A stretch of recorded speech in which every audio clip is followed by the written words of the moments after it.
Let me just start this video by saying, what a waste of anxiety.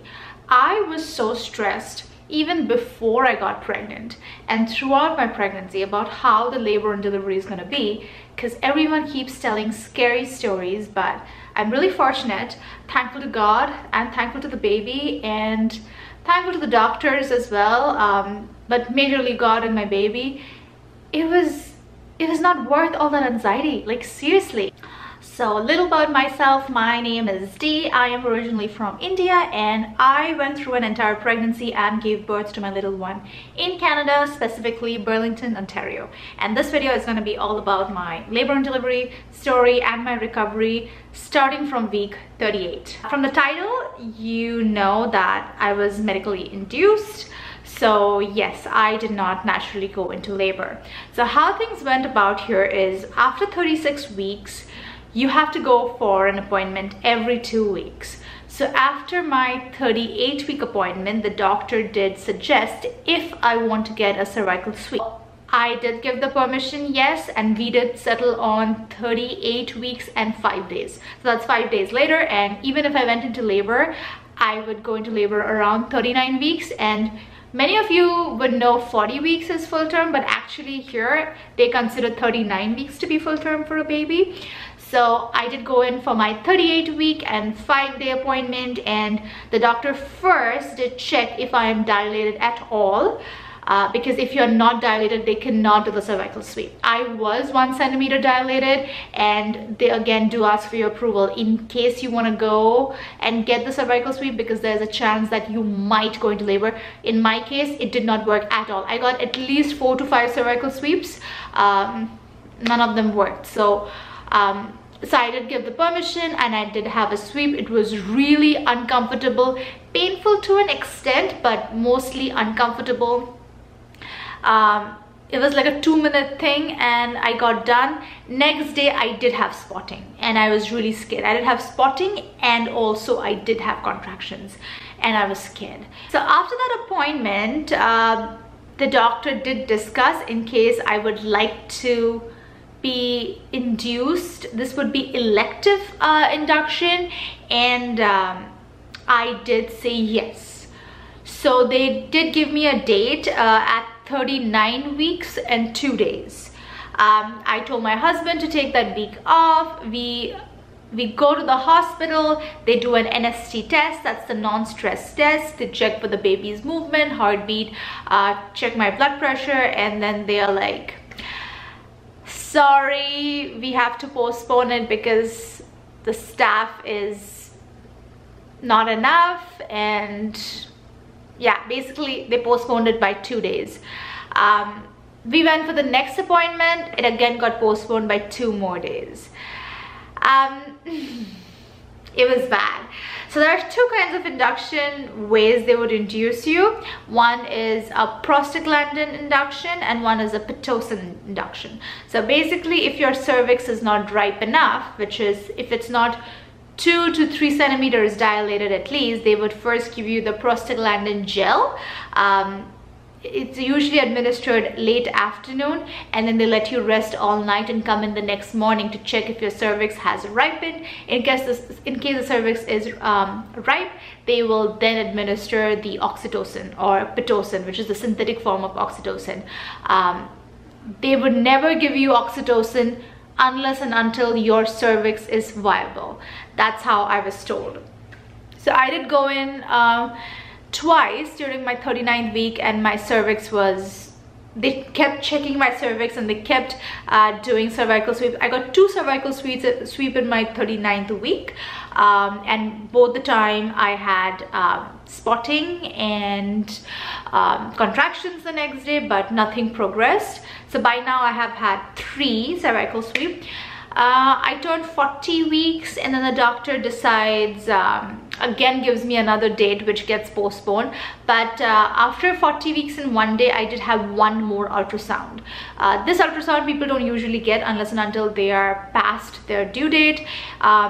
They checked, everything was fine with the baby, but the baby was measuring bigger.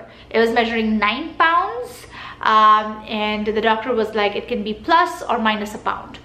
Obviously my brain would think on the worst case, what if it's a 10-pound baby, but my baby was 8 pounds and 1.5 ounces, so it was on the lower end.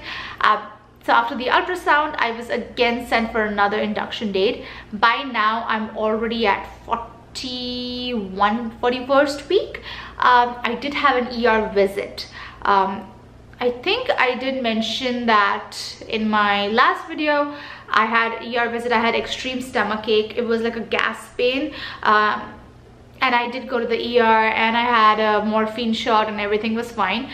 So that happened on a Wednesday, and then the Thursday I went to see the James Bond movie, No Time to Die. Oh my god, the gunshots. Every time there would be a gunshot, she was kicking and freaking out, and I had like the worst contractions throughout the movie, and I really thought that movie would put me into labor, but it did not, of course. So Saturday morning I had another hospital visit when they checked my cervix, and they were like, you seem to be 2 to 3 centimeters dilated. We would not do the prostaglandin gel administration anymore because your cervix is already ripe. Even the NST test, it shows contractions if you're having any. It was showing contractions, steady contractions, but I could not feel anything. So I was like, I don't feel anything, but they were literally like, it's there. We see on the chart that you are getting contractions. So anyway, they sent me home again. By now I'm like, I don't know when I'm gonna get induced. I don't even care about getting induced anymore. So they do a really aggressive cervical sweep on that day when they checked to see if I need to get the prostaglandin gel. Sunday, that's when the day I gave birth to my baby. Sunday morning I had a lot of spotting, a lot. And this time, usually the spotting blood is brown or very dark red. This time it was bright red. So I was like, Chris, we need to go and get this checked, because they said multiple times, if anything is out of the ordinary, please come to the hospital and get it checked. So this is 17th October. We go to the hospital to get things checked out. The doctor says you need to get induced. Like, finally, praise the Lord. My cervix was already viable. First thing they do is they broke my water. That was scary. It's like a gush of water. I didn't expect that much water to come out. I was obviously on my NST test for the first 20 minutes to check everything is fine before they started all that. After my water was broken, they started me on Pitocin. The IV was the single most painful thing in my entire labor and delivery story. So they start the Pitocin with my IV, and they do this strep B. If you're positive for strep B, they have to start on antibiotics. So they started me on that. And from there, you just wait. They increase your how many milliliters of oxytocin, the concentration unit, sorry, from 2 to 4 to 8, and this increases till 20. For me, I did not need a 20 unit concentration. I was already dilated by, I think, 12. My labor progressed really fast. So when we started, like I said, I was 2 to 3 centimeters dilated. Within an hour or two, that's when the contractions actually start. I could feel the contractions, and they started getting really painful. I kept asking everyone, how do labor contractions feel? And no one could tell me. I finally can tell you exactly how it feels. Basically, it starts from here on. It starts from right below your diaphragm, and the entire thing gets hard. It's like something is squeezing, and when it comes to the uterus part, it feels like someone is squeezing it really bad. And then as it passes through the pubic bone, it hurts the most. Like, even that uterus pain, I can take it, but the passing through the bone, and I kept telling the doctors it hurts, and they're like, yeah, it's supposed to. Anyway, I had discussed about epidural way before I even got into labor, so the anesthesiologist was kind of busy, and I kept saying I need it. Like, where is she? It was a Sunday, and they only had one anesthesiologist. My luck, I was already 6 centimeters dilated. Here, when you get the the epidural, they make your husband go out of the room so that he doesn't freak out. Apparently there's been cases where the husband has fainted looking at the needle. I didn't see the needle. I was literally shivering as I got each contraction, so they had to wait for me to be over with one contraction. But my contractions, because it's Pitocin, it's completely out of the whack. Like normal contractions go slow and the time goes, you know, smaller and smaller between contractions. With Pitocin, one wave, there might be a minute between two contractions. The next contractions might be 2 minutes between the two contractions. The next one would be 10 seconds between two contractions. So that's the worst part about Pitocin. There's no consistency. It's just haywire, especially once you're 6 centimeters dilated, and I was almost getting 10 units by then. So they give you one injection, which just stings a little bit, nothing compared to the IV injection hurting. And then the next, when they actually insert the epidural, you don't feel anything. I did not feel anything, like nothing. My COVID vaccination hurt more, just saying. I got epidural and automatically all pain just went away. Like seriously, I could not feel anything. I took a good nap. They put me on catheter right away. I think in 20 minutes they put me on catheter, and I took a nap for 2 hours, and I think it was a time when they were changing shift. The nurses and the new nurse came in to check how dilated I am, and she could feel the baby's head almost outside. So obviously they rushed doctors in, and the doctor checked, and the doctor was like, the baby's head is really big, the baby's shoulders are big. If you have to tear naturally, you can tear a 3rd degree or 4th degree tear because it's an uncontrolled tear. But they suggested to get a episiotomy, which actually I knew I was mentally prepared for that. I highly suggest everyone to be mentally prepared for things to go out of, you know, how you plan. So I did approve for a episiotomy. So episiotomy is where they give a cut, but the cut is in such a weird angle that it's not an uncontrolled tear. The doctor can actually remove the baby, and you have a 2nd degree tear the most. So I did have a 2nd degree tear with the when she came out, and I didn't even have to push. Like you have to give half pushes, and the baby was out.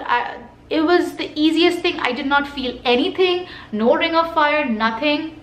All night they kept me on Pitocin so that I expel everything. The placenta, I don't even remember where the placenta went. So I remember once they move you from the labor and delivery to maternity, every 2 hours doctors would come, and doctors or nurses would come, and they would press on my uterus, and a gush of blood would come out, and that they did multiple times all night. But the good thing that happened is usually people have a long bleeding session after they have a baby. I just bled for 4 or 5 days, the lochia, whatever you call it. So yeah, that was a good thing. Coming to the sad part, the recovery. It was hard. The first night you don't feel anything because you're still under epidural, and I think they gave me 1 dose of morphine, and I could feel nothing. But the next day, oh my god, actually my vaginal area hurts right now. Even thinking about that, it was so bad. And the worst thing I did was use a mirror to see the area. It was swollen, disgusting. I told the doctors, what have you done? And the doctor literally told me, give it a week and everything will be fine. And at that moment I was like, never can this get fine. But pretty much as much as the doctor said, after a week everything looked exactly how it did before. So do not panic, do not see what's happening there. That's all I can say. Back to what really helped me recover. Number 1, they gave me this hemorrhoid cream. I don't know what was in there, but that just removed all pain so well. I was actually even applying it in my vaginal area along with the rectal area because everything was swollen, and that helped me a lot. Number 2, ice pads. They're literally like pads which is made up of ice. The hospital provided me. That helped me a lot. Stool softener. Oh my god, I was so scared for my first poop after giving birth to the baby. It was nothing. It was not painful at all because of the stool softeners. I did not even push or anything. Just it was very, very nice. Like I was scared of that for no reason.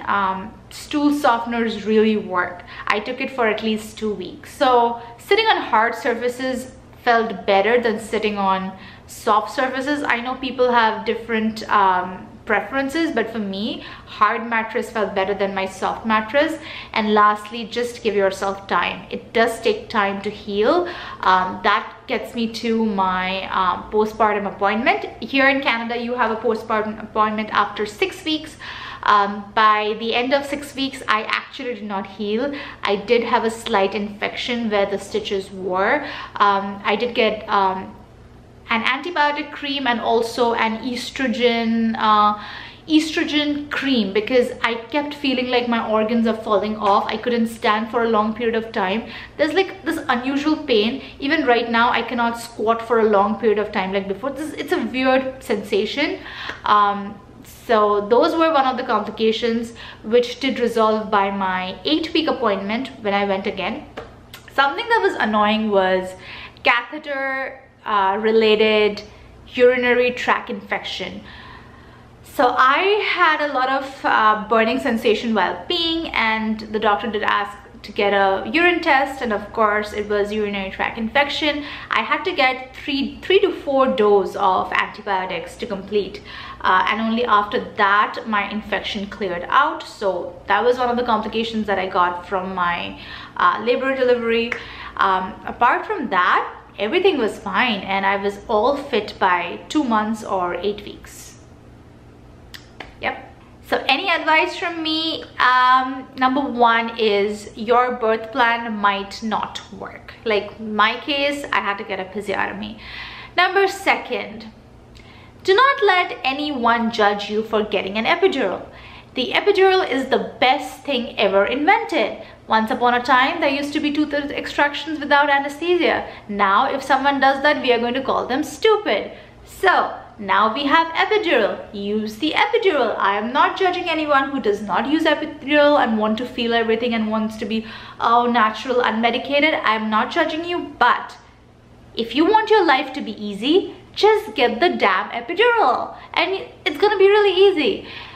Number 3, pray to God that the epidural works, because for some people epidural does not work, and oh my God, this is why I said in the starting of my video, I thank God, because the epidural might have failed, but in my case it did not. I had a strong epidural block. I felt nothing. Like when I say nothing, I felt nothing. Even the pushes, like I said, were half pushes, so I didn't even push my baby properly. It was the easiest labor and delivery I had. And lastly, recovery is hard. I was not mentally prepared for how difficult recovery is gonna be with an 8-pound baby, and me not knowing anything about how to take care of an 8-month baby. Like, sorry, 8-pound baby. It's so heavy. Diaper changes, baby crying all the time. Every 2 hours you have to feed the baby. It's hard recovering with a baby and lack of sleep. So just be mentally prepared for that and make sure you cry. My baby's up. I hope you enjoyed the video, and make sure you subscribe to the channel, and I'll be back with a new video. Bye. Very hungry. My stomach is growling. You can't eat. You have shit. Yeah. Shit and shit. Eat some and Jello. Shit and shit and shit. See? Save one for you American folks. Orange juice. Wow. Ginger ale. Wow. Some fucking Jello. I think this is pineapple Jello. And God knows something mysterious. some hot water. Coffee or tea. Yeah. See? She just finished a bag. And she still got this one and this one to go. And for people who want to see. Wow.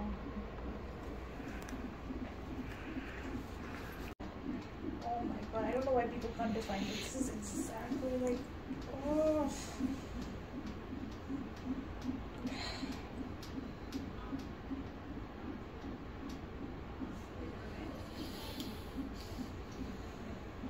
kill me.